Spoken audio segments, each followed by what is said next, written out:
Revision time में आपका बहुत बहुत स्वागत है। अगर अभी तक आप लोगों ने मेरे चैनल रिवीजन टाइम को सब्सक्राइब नहीं किया है तो अभी आप सब्सक्राइब कर ले, क्योंकि मैं इसी तरह के 25 क्वेश्चंस लाता रहूँगा।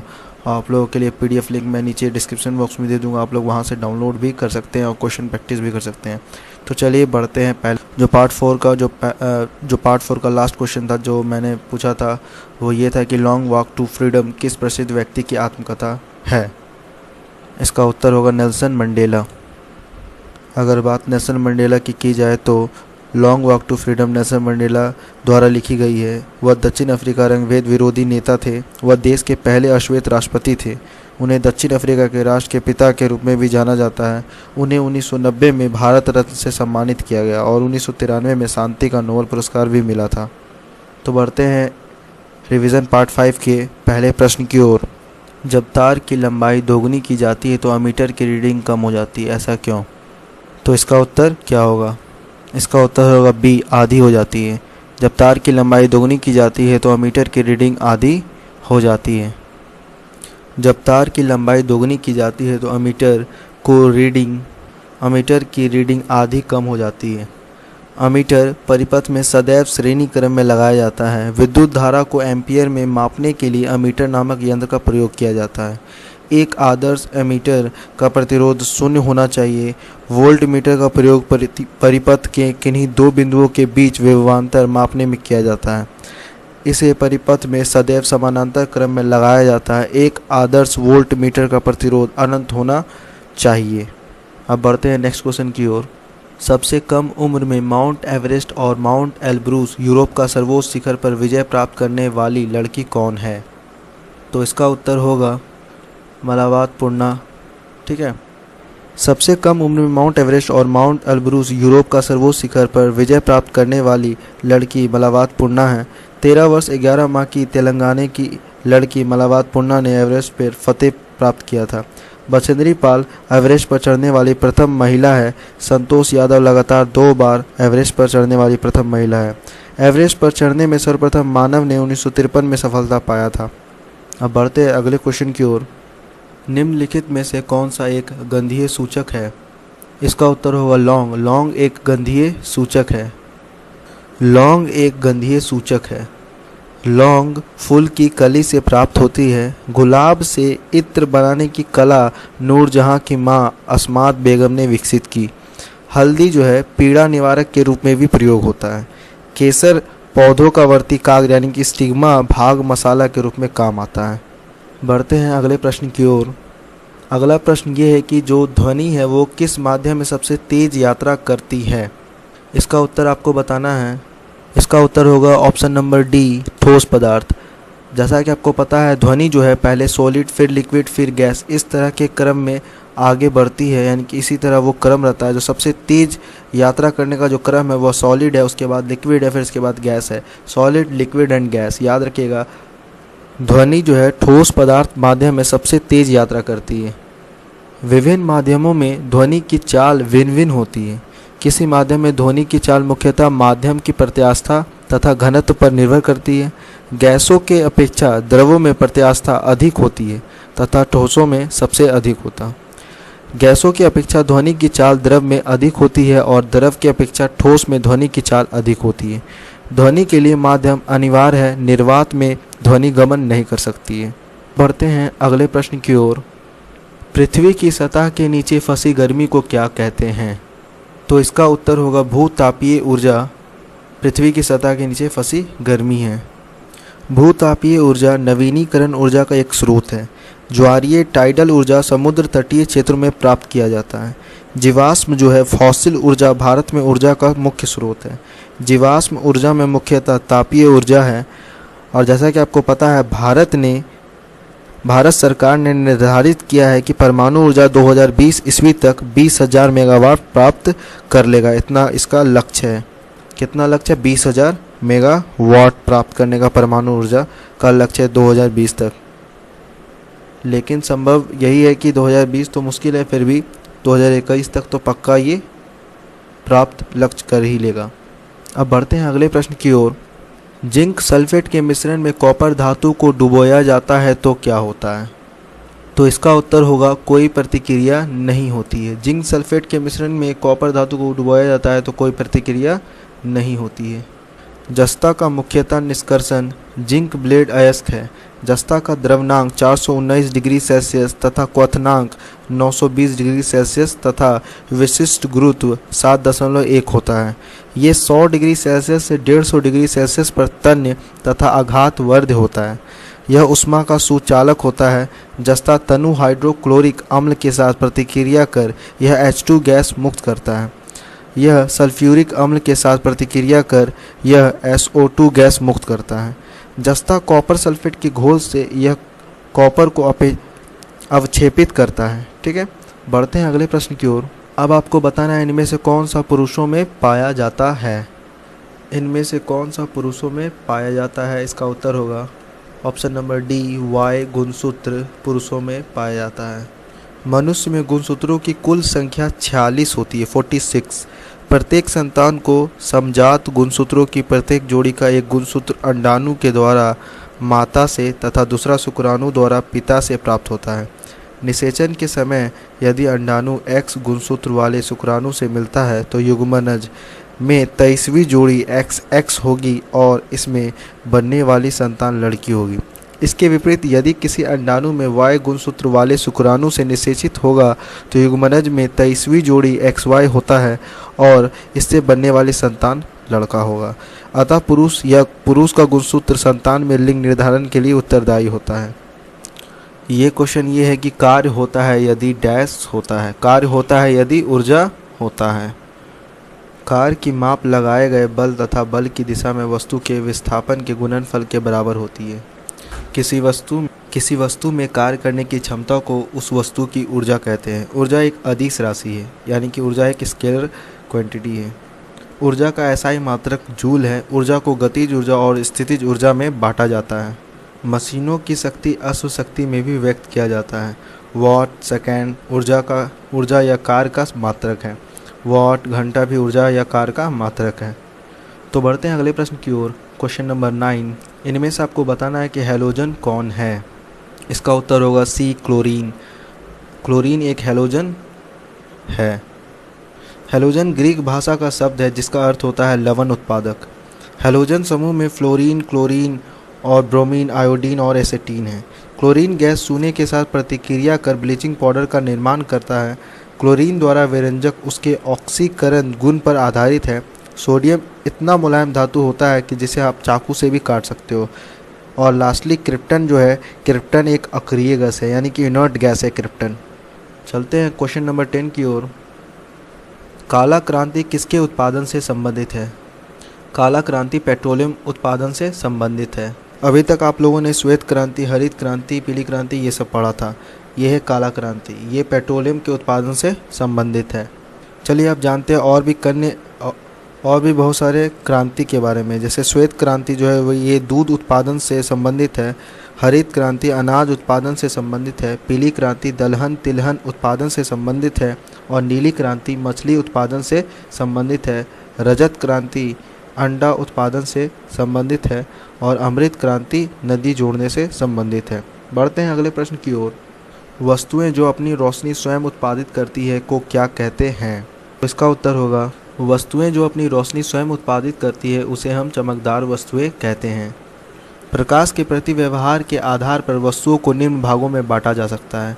पहला प्रदीप्त वस्तुएं, अप्रदीप्त, दूसरा अप्रदीप्त वस्तुएं, तीसरा पारदर्शक वस्तुएं, चौथा अर्ध पारदर्शक वस्तुएं और पांचवा अपारदर्शक वस्तुएं।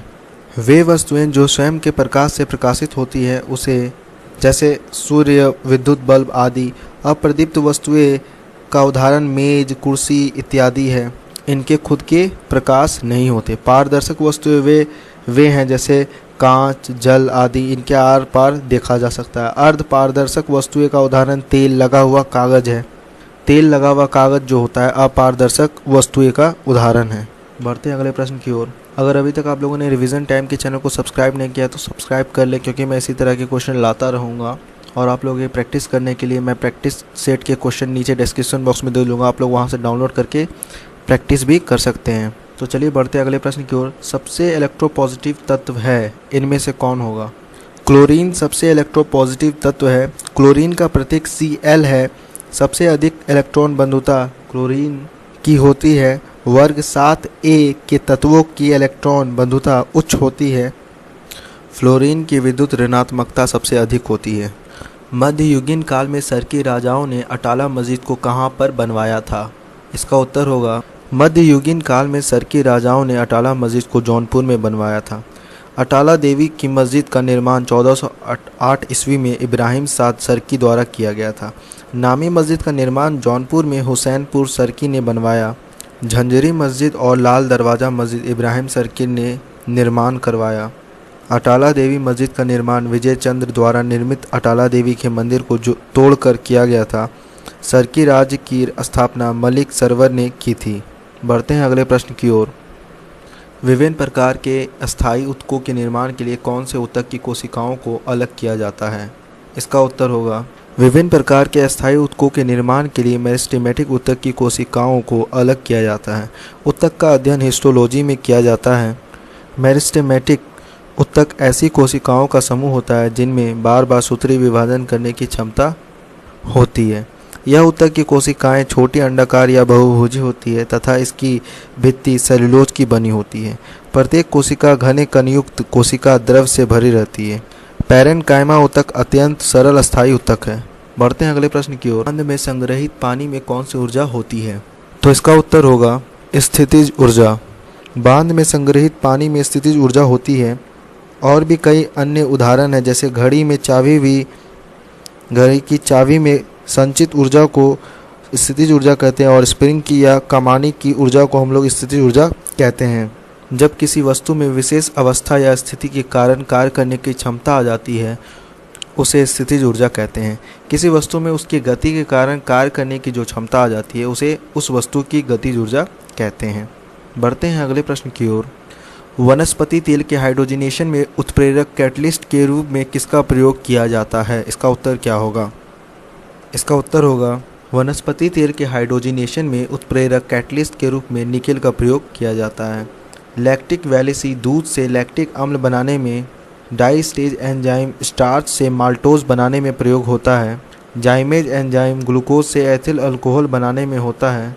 इन्वर्टेज एंजाइम गन्ने की शक्कर से ग्लूकोज और फ्रुक्टोज बनाने में होता है। बढ़ते हैं अगले प्रश्न की ओर। यौन प्रजनन में अभिभावक का क्या योगदान होता है? इसका उत्तर होगा उसके वंशाणु जीन का आधा भाग। यौन प्रजनन में अभिभावक का योगदान उसके वंशाणु जीन का आधा भाग होता है। व्यक्तियों में लिंग निर्धारित होने की प्रक्रिया को लिंग निर्धारण कहते हैं। व्यक्ति के लिंग निर्धारण में आनुवांशिकी का महत्वपूर्ण योगदान होता है। यूथेनिक्स में मानव के उच्च आनुवांशिकी लक्षणों को उत्तर पालन पोषण एवं शिक्षा द्वारा विकास का अध्ययन किया जाता है। बढ़ते हैं अगले प्रश्न की ओर। कौन से तत्व में बाहरी सेल में 8 इलेक्ट्रॉनों के साथ 3 कक्षाएं होती है? इसका उत्तर होगा option number A R organ. Organ तत्व में बाहरी सेल में 8 इलेक्ट्रॉनों के साथ 3 कक्षाएं होती है। ऑर्गन का प्रतीक AR है। ऑर्गन प्रकृति में वायुमंडल में सबसे अधिक मात्रा में पाए जाने वाले अक्रिय गैस है। इसकी खोज रैमजे ने की है।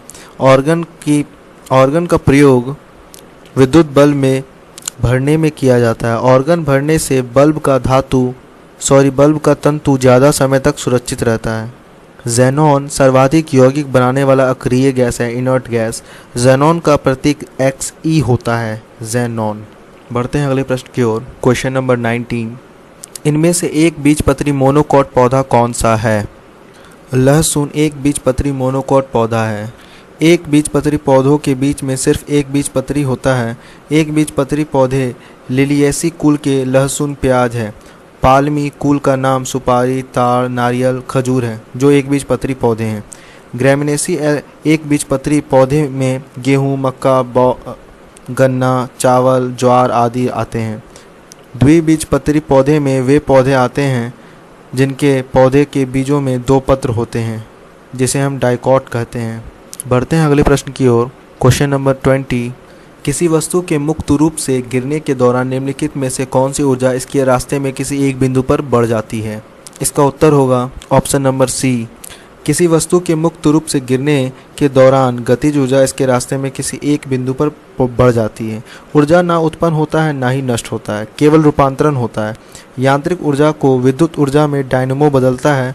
विद्युत सेल रासायनिक ऊर्जा को विद्युत ऊर्जा में बदलता है। सितार यांत्रिक ऊर्जा को ध्वनि ऊर्जा में बदलता है। मोमबत्ती रासायनिक ऊर्जा को प्रकाश एवं ऊष्मा ऊर्जा में रूपांतरण करता है। अब बढ़ते हैं अगले प्रश्न की ओर। Question number 21।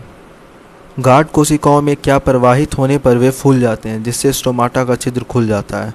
इसका उत्तर होगा पानी। गाढ़ कोशिकाओं में पानी प्रवाहित होने पर वे फूल जाते हैं जिससे स्टोमाटा का छिद्र खुल जाता है। रासायनिक प्रकाशहीन प्रतिक्रिया क्लोरोफिल के स्ट्रोमा में होती है। इस क्रिया में कार्बन डाइऑक्साइड का अपचयन होकर शर्करा स्टार्च बनता है। प्रकाश रासायनिक क्रिया क्लोरोफिल के ग्रेना भाग में होता है। अब बढ़ते हैं अगले प्रश्न की ओर। Question number 22। ब्लीचिंग पाउडर में कौन सा ब्लीचिंग एजेंट विद्यमान होता है? इसका उत्तर होगा ब्लीचिंग पाउडर में क्लोरीन ब्लीचिंग एजेंट विद्यमान होता है। ब्लीचिंग पाउडर एक हल्के पीले रंग का चूर्ण है। इसमें क्लोरीन गंध आती है। ब्लीचिंग पाउडर का प्रयोग क्लोरीन क्लोरोफॉर्म के निर्माण में, पेयजल को शुद्ध करने में, जीवाणुनाशक के रूप में, रंगीन कपड़ों का रंग उड़ाने में, चीनी को सफ़ेद करने आदि में किया जाता है। और अगर आयोडीन की बात की जाए तो आयोडीन एक ठोस अधातु है, नन मेटल। आयोडीन और एथाइल अल्कोहल का मिश्रण टिंचर आयोडीन कहलाता है। बढ़ते हैं अगले प्रश्न की ओर। Question number 23। सुंदरबन किसका घर है? इसका उत्तर होगा सुंदरबन रॉयल बंगाल टाइगर का घर है। सुंदरबन डेल्टा विश्व की सबसे बड़ी नदी डेल्टा है। सुंदरबन में मैंग्रोव वन पाया जाता है जो पर्यावरण की दृष्टि से लाभदायक है। प्रोजेक्ट टाइगर 1973 ईस्वी से प्रारंभ किया गया। 2014 की बाघ गणना के अनुसार 2226 बाघ भारत में अभी है। टाइगर स्टेट मध्य प्रदेश को कहा जाता है। मध्य प्रदेश में 11 टाइगर रिजर्व है। कर्नाटक में सर्वाधिक बाघ है। बढ़ते हैं अगले प्रश्न की ओर। Question number 24। अंतर्राष्ट्रीय महिला दिवस हर वर्ष किस दिन मनाया जाता है? इसका उत्तर होगा अंतर्राष्ट्रीय महिला दिवस 8 मार्च को हर वर्ष मनाया जाता है। 9 मई को अंतर्राष्ट्रीय थैलेसीमिया दिवस मनाया जाता है। वैलेंटाइन डे 14 फरवरी को मनाया जाता है। विश्व जल दिवस 22 मार्च को मनाया जाता है। विश्व रक्त दिवस 15 जून को मनाया जाता है। बढ़ते हैं अगले प्रश्न की ओर जिसका आपका उत्तर कमेंट बॉक्स में देना है। आपको बताना है विक्टोरिया मेमोरियल जो प्रसिद्ध पर्यटक आकर्षण स्थल है ये कहाँ पर है? क्वेश्चंस के PDF को डाउनलोड करके आप प्रैक्टिस कर सकते हो। तो फिर आपसे मुलाकात होगी रिवीजन पार्ट 6 में। तब तक के लिए जय हिंद, जय भारत। फिर मिलते हैं नेक्स्ट वीडियो पार्ट 6 में। Good bye.